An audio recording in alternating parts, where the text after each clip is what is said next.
and welcome back to the final section of Down to Earth, where between now and 10 o'clock we're examining the work of the Frontier Youth Trust, and in particular we're focusing our attention on the camps that they run in the summer. Kenny Simon, who will be joining the Down to Earth team on a regular basis, went to visit a camp and brought back this report. Frontier Youth Trust is running 5 camps this summer, 3 in Arran, 1 at Kinlochard and a special trip to Northern Ireland. The organisation, which draws volunteers from many different denominations, has been running camps for 6 years. The camps are the first direct work carried out by FYT, as it is normally known. It has traditionally provided training, resources and conferences for Christians working with young people in inner city and other often run-down urban areas. This summer, the camps will provide holidays for 120 youngsters who come to them through youth clubs, schools, children's homes and social work departments. The camp I visited catered for 33 youngsters between the ages of 12 and 15. Leading the camp was Lorna Chapman, a teacher in East Kilbride. At this camp in particular, we've got a group from East Kilbride and we've got a group from Maryhill, with a few from Easterhouse, Drachesy, Johnston, and 1 or 2 other parts of the West Coast. And what about the leaders? What do they do? Well, most of the leaders at this camp are in fact teachers, but that's probably fairly unusual. We have a policeman, a journalist, social worker, a couple of people who are unemployed. Other camps, people from all varying jobs and states of employment. Now, what are the aims of the camp? Well, one of the important things we feel is to make sure that the youngsters have a good holiday, and particularly in a situation where they can meet Christian adults and be in a situation of being involved in activities and learning a bit about the Christian life. Now, some people would say that you're maybe by having fun with them, playing games with them, and then hitting them with the gospel, as it were, that you are trying to con them. How would you answer that? I don't think in any way we're pressurising the youngsters into anything. We're giving them the opportunity to hear what Christianity is about. And I think it's only fair that young people should be given this opportunity. I don't think in any way we're conning them into anything. It's their decision whether they want to accept what we say or not. So there's no pressure put on them to become converts? Certainly not. But we would really want the youngsters to think about this possibility and not just to throw the thought of Christianity out the window. How do you do your evangelism, if you would call it that? How do you try and put it over the message? Well, every evening after tea we have a camp meeting which everybody is expected to be at. We have some singing and we have perhaps a group discussion in tent groups or just with 1 or 2 people who are sitting round about. Sometimes a bit of drama to maybe bring out the points of a Bible story. And that's basically how we bring out the gospel, I think. And here is a bit of drama from one of the camp meetings, a version with a difference of Jesus' interrogation by Pontius Pilate. Well, I'm not a troublemaker, you know. I mean, no, you're reasonable, man. I mean, I know these people have been putting me up to some kind of thing, and you know, I get carried away, and that, you know. They got it out of hand. I mean, what they mean is that, you know, that I'm an important person. About the God, no, not something. God, no, there's books out there here. Well, I'm not that. I'm not. I mean, not as important. Let's not. No. Well, I'll tell you. Look, you're reasonable. I'm a reasonable man. Right. I'll go and see the lad. Right. Call them back. And I'll see you. I'll do a deal. I'll get out. I'll get out of town, and I'll take the boys with me. You know, the lad. And we'll start. Is that all right? I mean, no trouble. No trouble. Right. I'll take him out. I'll see you. Drama from the Frontier Youth Camp on Arran, and we'll have another version of Pilate's interrogation of Jesus a bit later on. But now camp leader Lorna Chapman describes a typical day at camp. The cooks and I get up and attempt to get the other leaders out of their beds. We have a leaders' meeting while the youngsters are getting up. All have breakfast together, and activities are fairly optional. We have activities planned all the time on the campsite, and the youngsters can stay in the campsite with the leaders who are organising the activities, or go to different parts of the village and the surrounding area, and the leaders will be going around those places as well to be with them. Have lunch, afternoon, similar activities. In the evening, after tea, we have our meeting, some kind of activity in the evening, supper and bed. Sometimes have late night adventures like visit to the local disco or a spooky walk up in the woods before we all eventually manage to get to our beds. And is it not pretty tiring? You yourself are a teacher, and yet you choose to come and work with kids during the summer. Why do you do it? Oh, it is very tiring. And I think a week, most of us would say a week is long enough.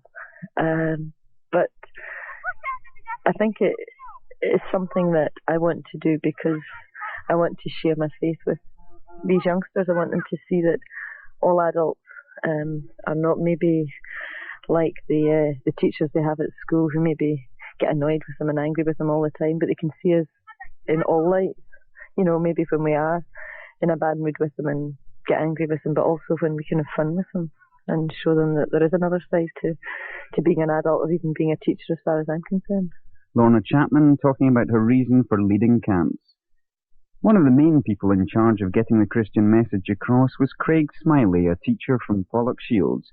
Craig explains what they were trying to achieve. I think we're basically just trying to give the kids a wee presentation about what the Christian message can mean to a group of kids like this at camp, and what it might mean, you know, if they were interested in following up that sort of ideas, what it could mean when they get back home. But I think we're largely, it's a wee community that gathers here for a week, and it's just looking at what Christianity could mean for folk like ourselves. And how do you present the gospel? We're quite limited in our resources here. There's no electrical power, so stuff like, the high-powered stuff like videos and disco is out. So we use quite a lot of drama. It's, we'll have a very short wee presentation each night that's meant to be thought-provoking, stimulating, usually looking at events from the Bible in a slightly quirky way, that just hopefully will get the kids thinking about the issues that are being looked at there. Injustice! Nothing but injustice! You know my name? You know my name? You know who I am. I'm the boss. Injustice! You know what my name is? Injustice!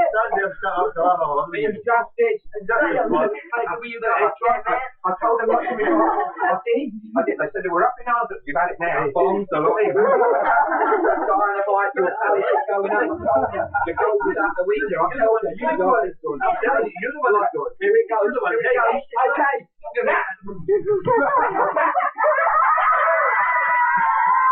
But were the leaders not taking advantage of the youngsters under their care, having fun with them and then imposing their beliefs? Craig Smiley said they weren't. I'm always very aware of the danger of doing that, and that the kids are at that age, which is impressionable. But I can still do it for I think probably two reasons. One, the presentations that we make do not pressure them. We don't put pressure on individual kids.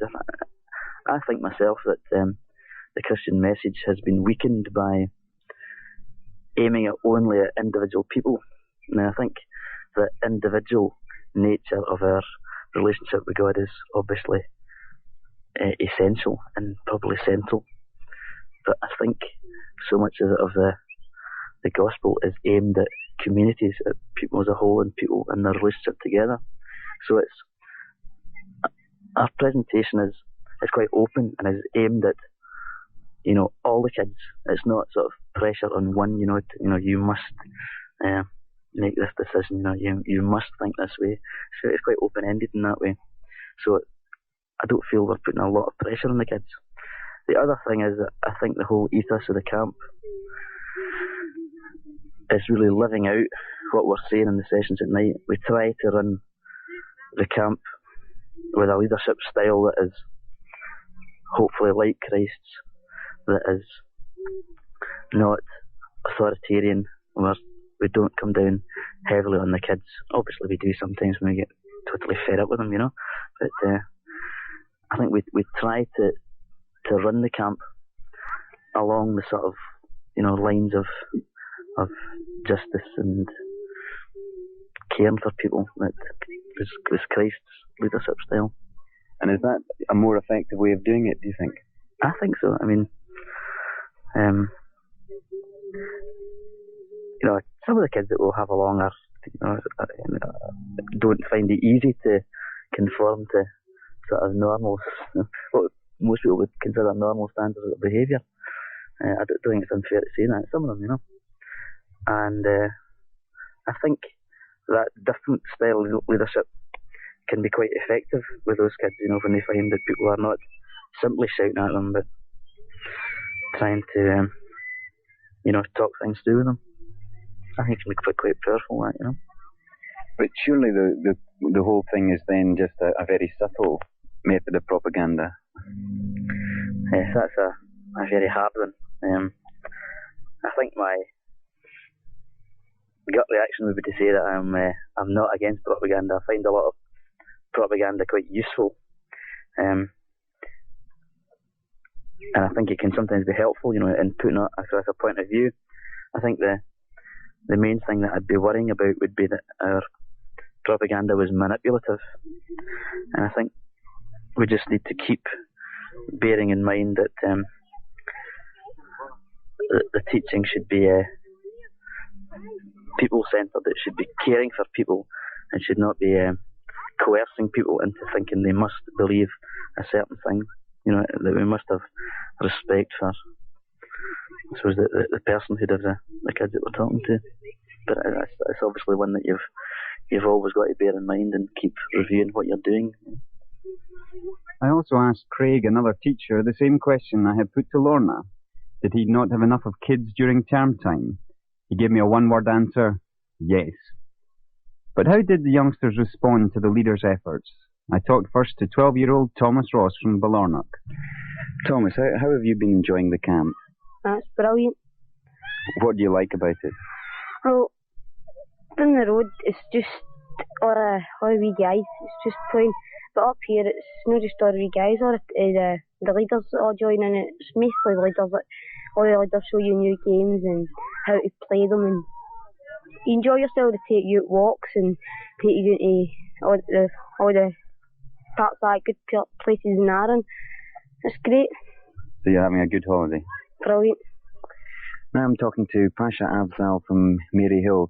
Pasha, how did you hear about the camp?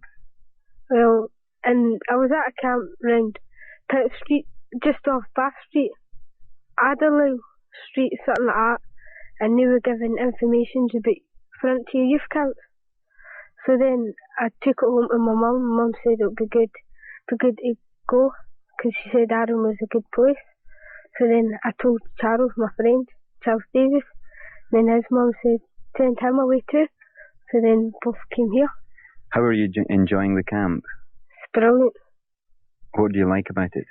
All the leaders, they're all young and they know how to make you enjoy yourself.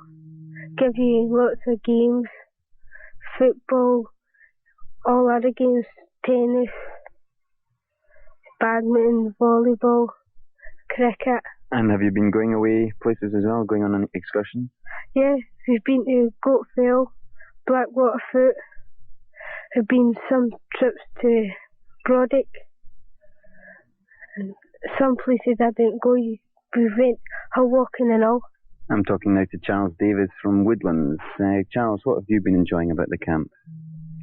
Well, I've been enjoying the tennis game over in the Finlay, the field. and we went to Blackwater for swimming in the coach, and that was good because we were in there for about an hour. And then we came from that, we went home, and on Thursday we went to a disco down at FYT Bay, and the manager let us in till 11:30, and we were dancing and that. Do you think you'll come back to FYT camp? Yes, I'll tell my mum about it, and I'll tell her I want to come back because it was so good. Because the leaders were dead good to us, and they treated us okay. At first there was a couple of bullies, but we got that sorted out with the leaders and that, and everything's okay now.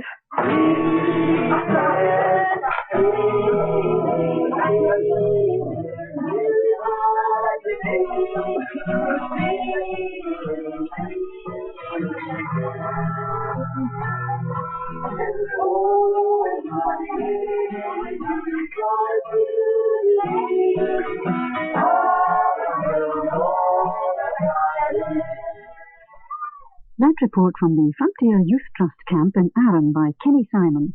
Coming up on Clyde is the